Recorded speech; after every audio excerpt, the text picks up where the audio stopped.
Good afternoon. At this point, please find your way to your seat. Our program will begin shortly. We ask that you silence your cell phones for the remainder of the program. Thank you.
your favorite bourbon? Oh, your dad? I've been getting into bourbon, I think, for the last couple of years. No, actually, Yeah.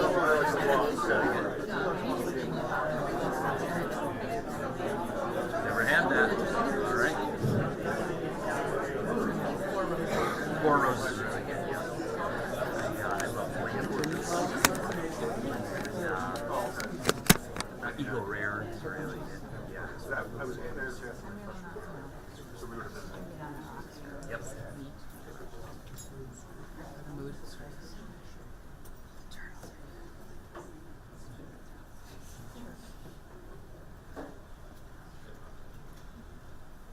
Please welcome Mark Mistretta, Niagara Region Director of New York State Parks.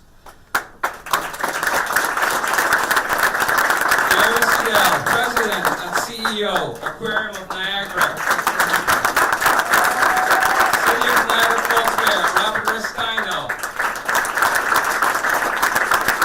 And now, please welcome the 57th Governor of the great state of New York, Kathy Hochul.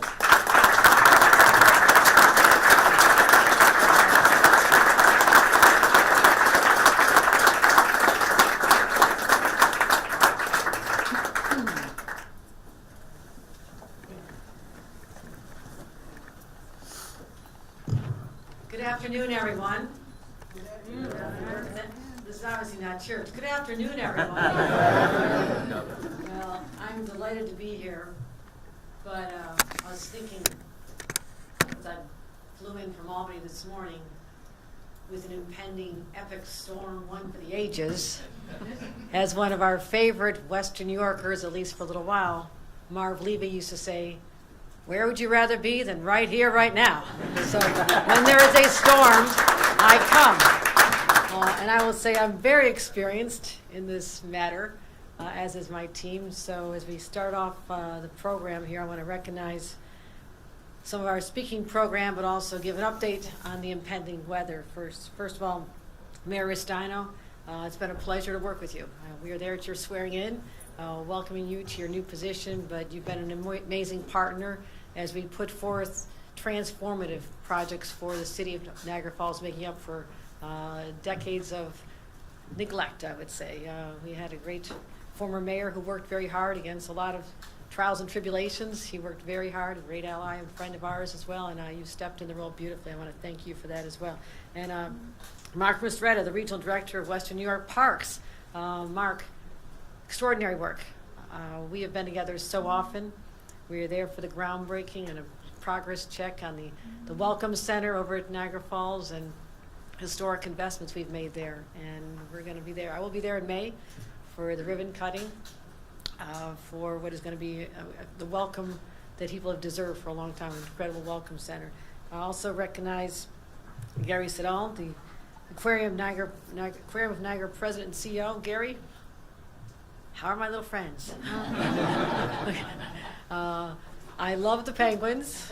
I love all of them, and I'll never forget the experience of having a overly friendly octopus greet me and wrapped his arms, or whatever you call them arms? Tentacles, okay, tentacles around my arm and tried to pull me into the water so we could be friends. So that's one of those memories I'll never forget. So hopefully we're going to go a little tamer today, which is great. And I also want to recognize Cindy Litro for her work on our State Parks Commission and all the work she does as well, and many friends here. But let's talk about what's coming. We knew this weather was going to be strong, forceful, and I'm going to call it the Hobbesian storm, in that it will be nasty, it will be brutish, and I hope to God it's short. So the forecast continues to worsen. I describe this as a kitchen sink event. Mother Nature is going to throw everything she has at us, and that means wind, ice, snow, freezing rain. It's going to be extraordinary. And the timeline has actually been shortened. It's now from tonight through Monday. And I'm talking about statewide right now, but there is great potential for flooding, something we need to be cognizant of. I just got off the phone with County Executive polling cars. We're talking about what could happen down at Hoover Beach. We've seen that. I have to worry about also flooding coastal areas all the way from here to Lake Ontario down to the coastline of Long Island and the areas that are vulnerable along the Hudson Valley. So ice jams are going to be a problem. It's going to be flooding. It's going to be rough. Lake Erie could be 3 feet above flood level. That is going to wreak a lot of havoc in our community. High winds, 60 miles an hour expected, upwards of 75-mile-an-hour gusts. And that'll cause downed trees, power outages. It's going to be incredible. And the freezing temperature, the vacillation in weather, it's going to be dropping drastically over 35 degrees in some parts of our state, extremely low wind chills. And we'll have standing water and snow and dangerous road conditions. So Friday morning commute is going to be treacherous. So the rest of the state's going to be impacted very severely. And in our area, we're expecting blizzard warnings throughout the weekend, 1 to 3 feet of snow. So the message is, I see everyone sitting here, but if you're supposed to be somewhere else for the holidays, I'm going to let you leave right now. Because you should not be sitting here if you need to travel. So I've already had to adjust my family plans, said, see you next time. We need to manage this storm because it's going to hit at a very peak time, a time when people do want to be on the roads and in airports and traveling to see their families. So last minute shopping we better be done. Road conditions are going to be horrific and you will not want to be out there. So we're going to have widespread power outages. So I've described what's going to happen. I need to tell you next how we're prepared. We've been on calls nonstop all week in anticipation, watching what was coming from out west, not seeing any change in trajectory other than it's happening faster now. And so I want to say New York is ready to respond. All hands on deck, 24/7 operations centers are already stood up, coordinating with our local authorities, our county executives. Utility workers, we normally have 5,000. We have 7,500 already pre-positioned. Even before the first limb falls, we're ready to handle this, so we're preparing for that.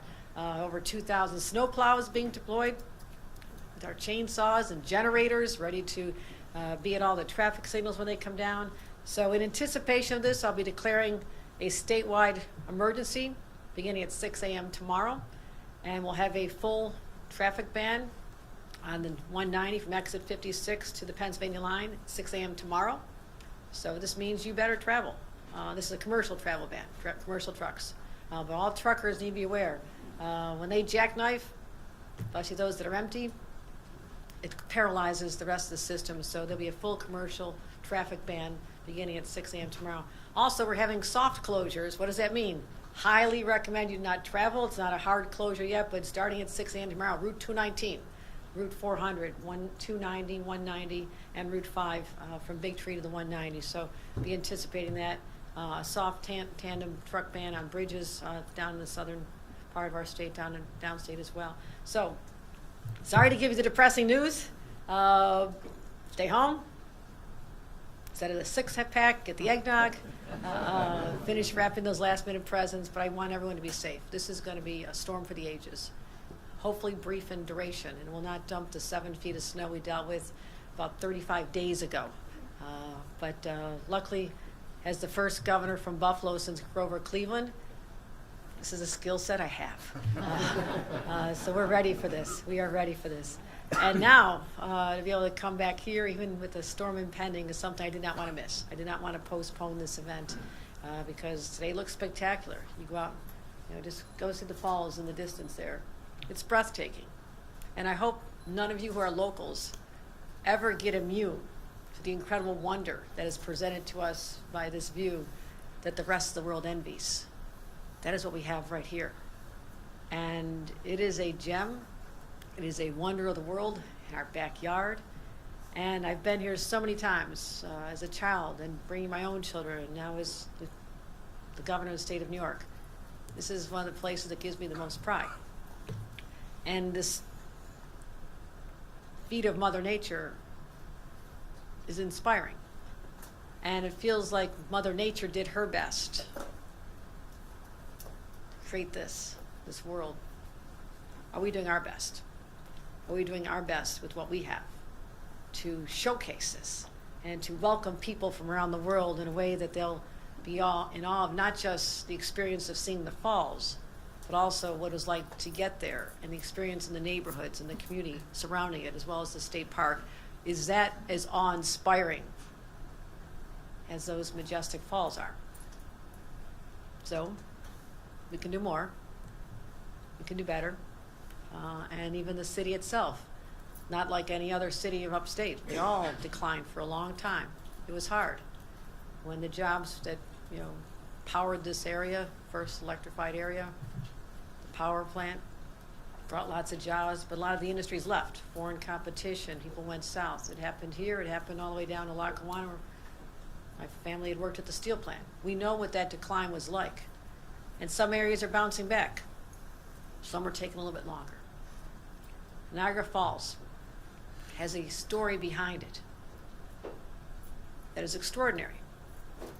We have to continue lifting up all the neighborhoods, giving people affordable, decent housing, taking care of those who have specific needs, those with mental health challenges and substance abuse challenges, and our veterans. We have work to do on the human side as well. And I'm committed to working with our mayor to eradicate those problems of the local residents, because this is not just a tourist attraction, it's a place people live, this is their home.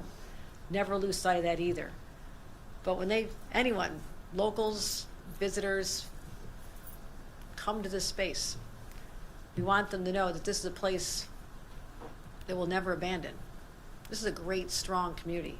And we have an opportunity to do something to amplify the beauty of this area, then we must do it. We have over 9 million people come here a year. 9 million people find their way to the falls. The rest of the experience beyond looking at this with jaw-dropping wonder has to be extraordinary. It has to meet the experience out there. And so we're going to give them more reasons to stay longer. We finally have the hotels to stay in. I can't tell you how many times for the last decade I walked past vacant lots and said, why isn't there something here? And today there's a hotel. Our industry was hit hard during the pandemic. It's been hard to bring everybody back. The restaurants and hotels, we've suffered. Not just Niagara Falls, the entire state. We have to bring people back and bring back that energy. And we have so many attractions. The Aquarium. I've been coming here since I was a little kid. It is amazing. It's amazing. And I want to make sure that we're showcasing everything we've done there, the new exhibits, the penguin exhibit, the shark exhibit, the stingray exhibit, they're all fabulous. And I want to make sure that people know it's not just that, but it's also the park, the power plant, incredible visitor center at the power plant. If you've not been there, I take everybody who visits me to that power plant. The visitor center is second to none. The trolley, the connection that's created, it all makes so much sense. But today, we're starting the new project that's been talked about for a long time. People didn't think would happen. The new Niagara Gorge Discovery Center project. Look how magnificent that looks. It's a $5 million Great Lakes 360 project. Empire State Development is investing $675,000. It'll be a partnership between the Aquarium and New York State Parks. And it'll highlight the notable wildlife of the river and the larger ecosystem and educational experience. It'll have exhibit design and visitors from all over. We're going to enjoy this experience year-round. And some of you may have heard, I'm a new grandma. I'm not saying the 7-month-old is ready to come just yet, but when she sees her grandma in all her glory, I'm going to bring her here.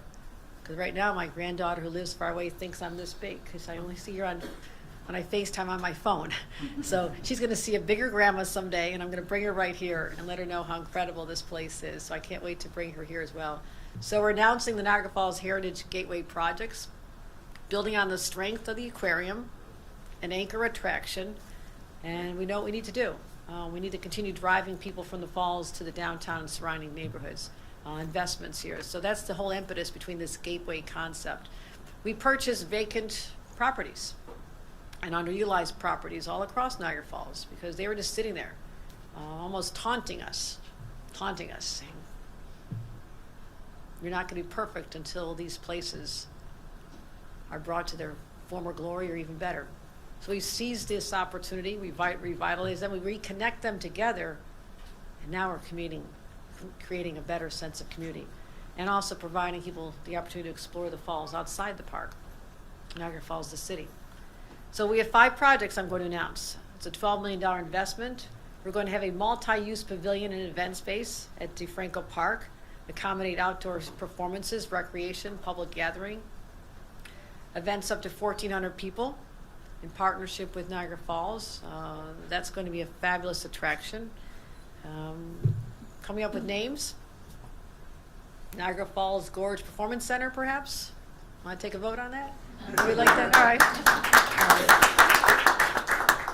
Just brainstorming here a bit. You can do what you want.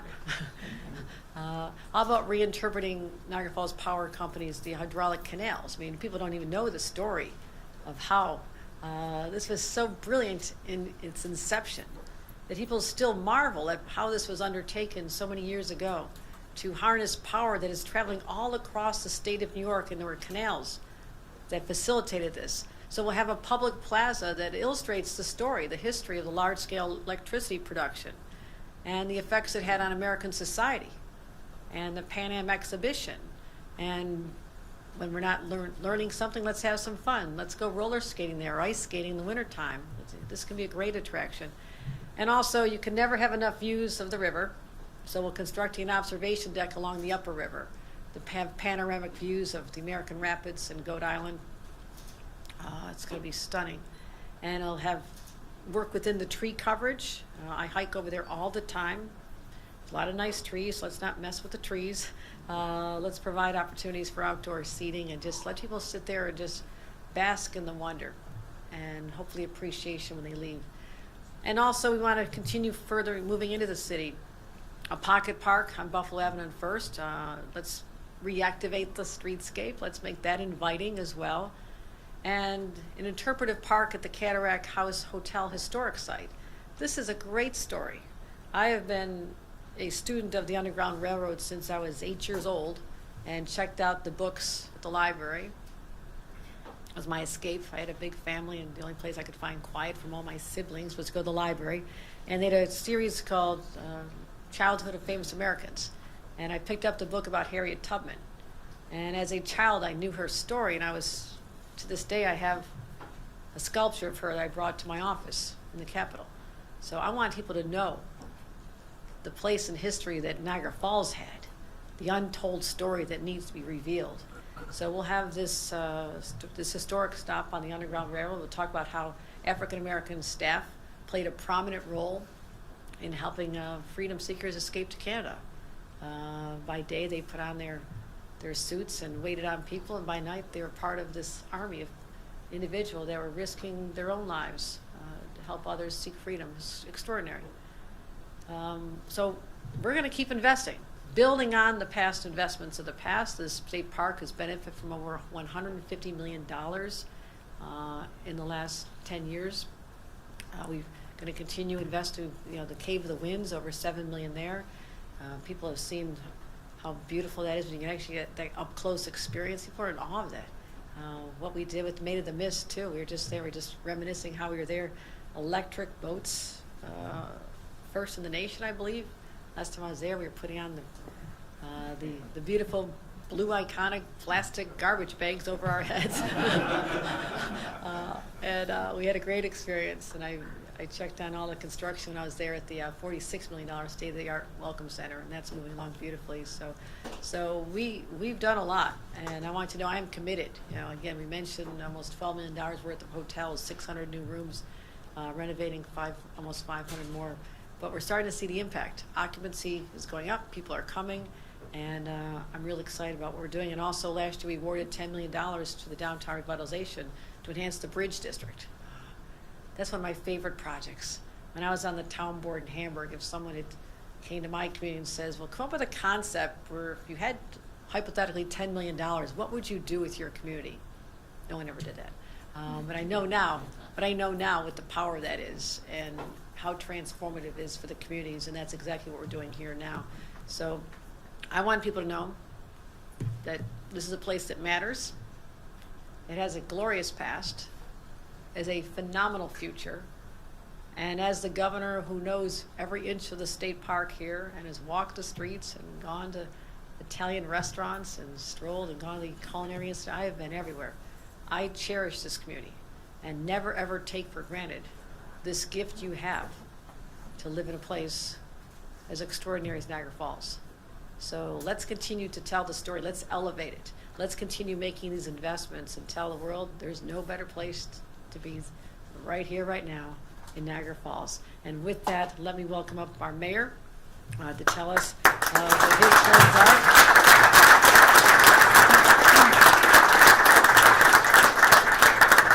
Sound like enough? First, he's always going to say, "Can you do more? Can you do more? Can you do more?"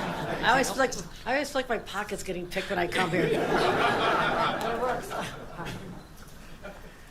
Thank you so much.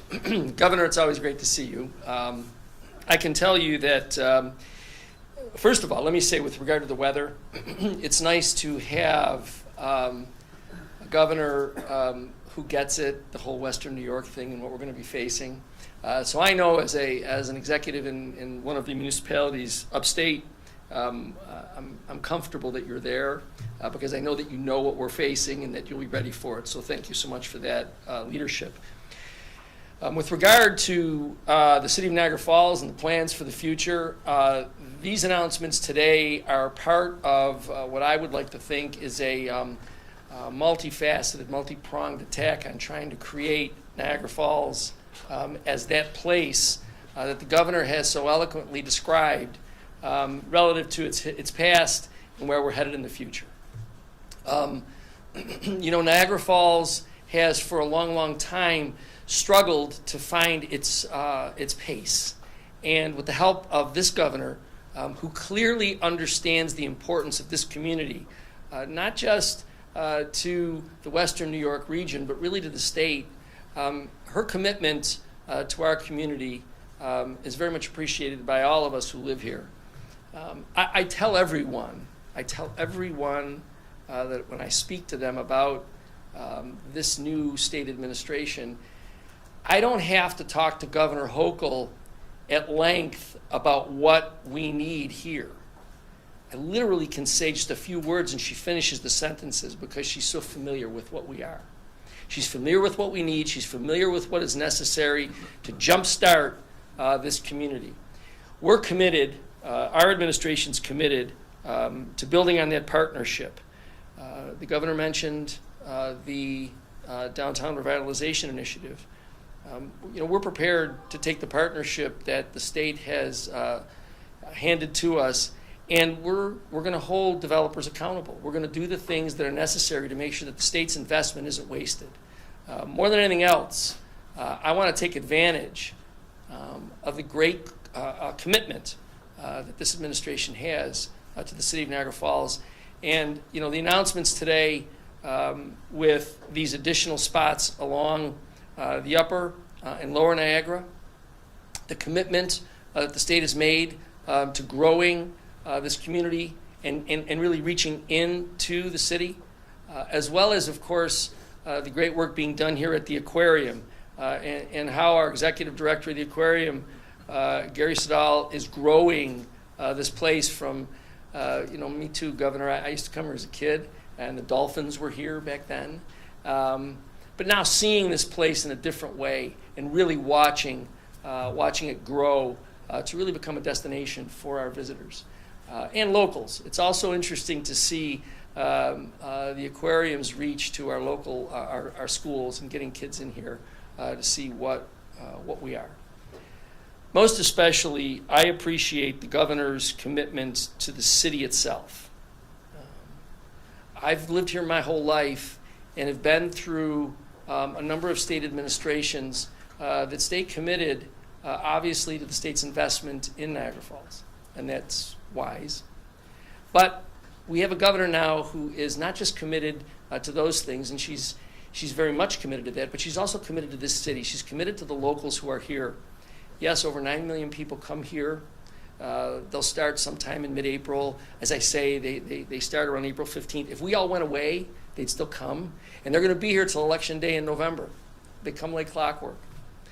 But what's more important to me, and a message that I have conveyed to the governor, and I know that she gets, there's 12 million people that live 90 minutes east and west of Niagara Falls, 12 million.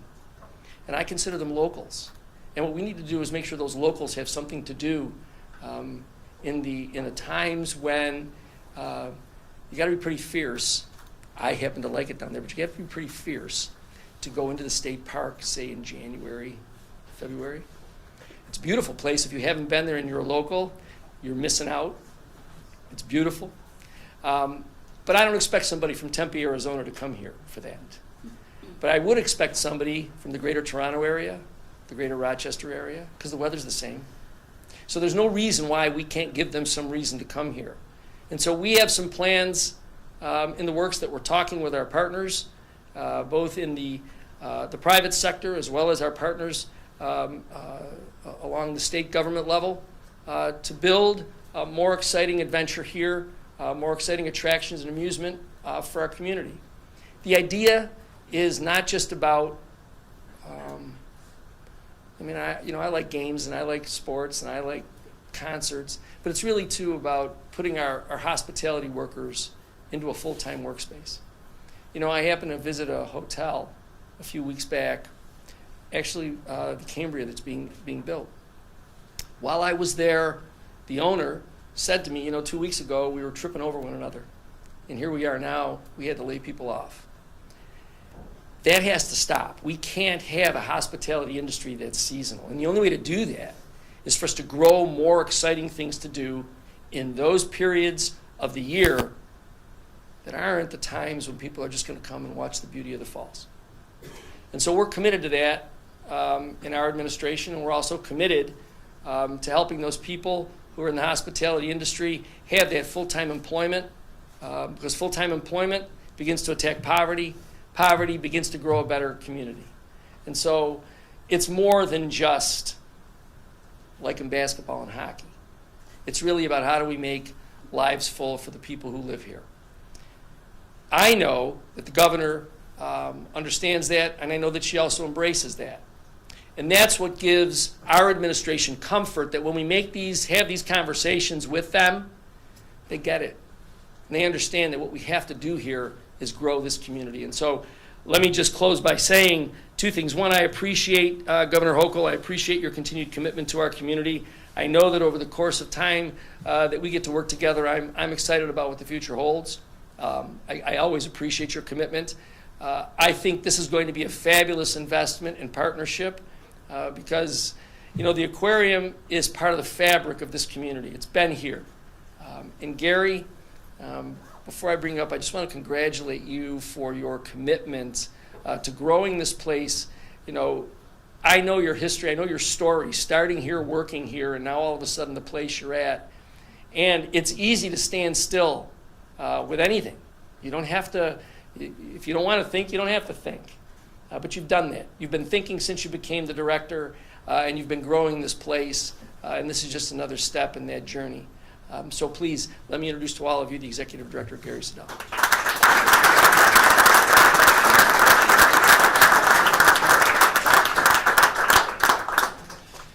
Well, we've covered storms and economic development and tourism, and now the animal guy's up here to close things out, which is a good spot to be.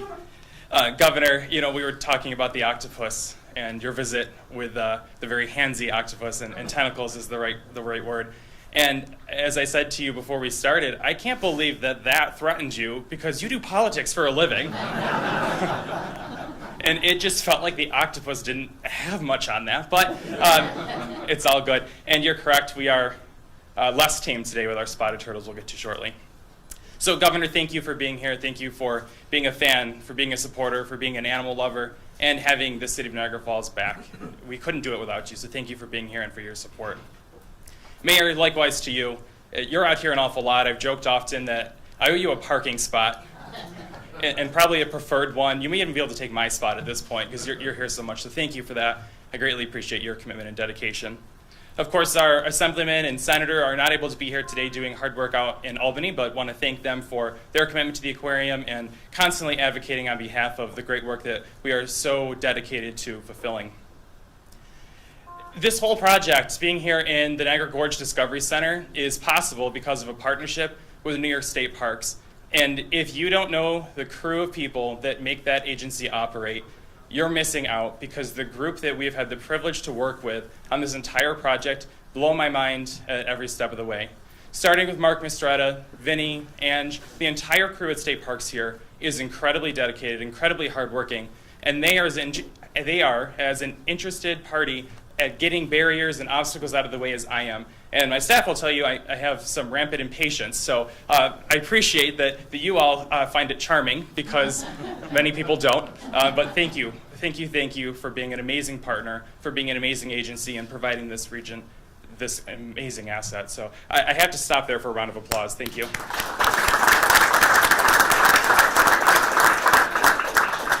Of course, I am supported by a tremendous board of trustees, several of which are joining us here today, and an amazing, amazing staff. Again, I joke about impatience all the time, of which I will own, and that staff, you know, they smile every time when I say we need to go faster, we need to get done quicker, we need to get more and more and more and more and more. And they sigh, and then they do it, and they get it done. And I'm so grateful for the staff that make that happen every day. So again, a round of applause for that group of people. So what an exciting day for the Aquarium of Niagara, a fully funded $5 million project that, sure as you are born, we will get done. And we're going to do it quickly.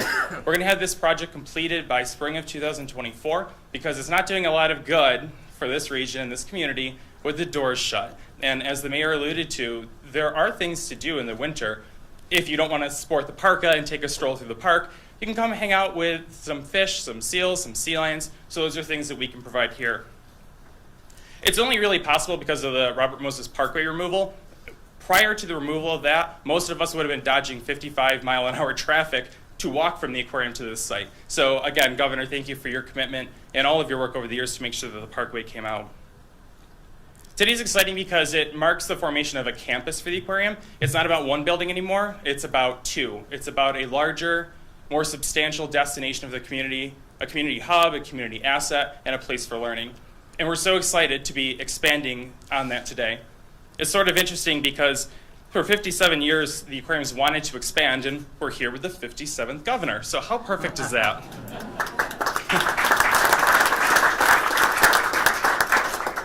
We'll be increasing the number of exhibits in our building by 40%. We are open year-round. You'll be able to move between the two buildings.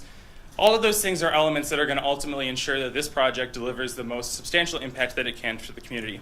And it's more than just fish. We're going to bring in some amphibians, some reptiles like our turtles here today, even some insects. So we're being really, really thoughtful about the way that we program this space. And we are, in fact, building on our proven track record. We've been very busy over the past several years, many of those projects being directly supported by the state of New York. In fact, $15 million at the completion of this project have gone in over the last 5 years to open projects like our penguin exhibit, our jellyfish exhibit, our shark and stingray exhibit, our welcome plaza, and our event room. And Governor, I think you either broke the ground or cut the ribbon on all of those, because there's been a lot of activity, and we thank you for that. Of course, all of those projects, those funds, those dollars, those budgets are not made possible without direct support from the people that care about our mission. So I need to specifically recognize our donors, our funders in both the private and public sector, some of which are here today. We have representation from the East Hill Foundation as well as the National Grid, and those funding partners make this happen. We funded this $5 million project in 13 months. That has got to be some kind of record, and we're very excited for that. So thank you to all of our funders. There's a very, very, very long list of them, and we appreciate all the support. So in closing, it's an exciting, exciting day for the aquarium. We are so proud to be able to stand here with our staff, with our partners, with our funders, and talk about what we're going to bring to this community. We're going to connect visitors to aquatic life, and we're going to do the one thing we are so good at, and that is inspiring people to care more about the animals that call this world their home. So we're so excited to make that the priority, to celebrate with our partners, and with that, we're going to now invite some of those partners up for a small photo op with some of the animal ambassadors that will call Great Lakes 360 their home in spring of '24. Thank you.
This concludes our program. Thank you all for coming. Get home safe.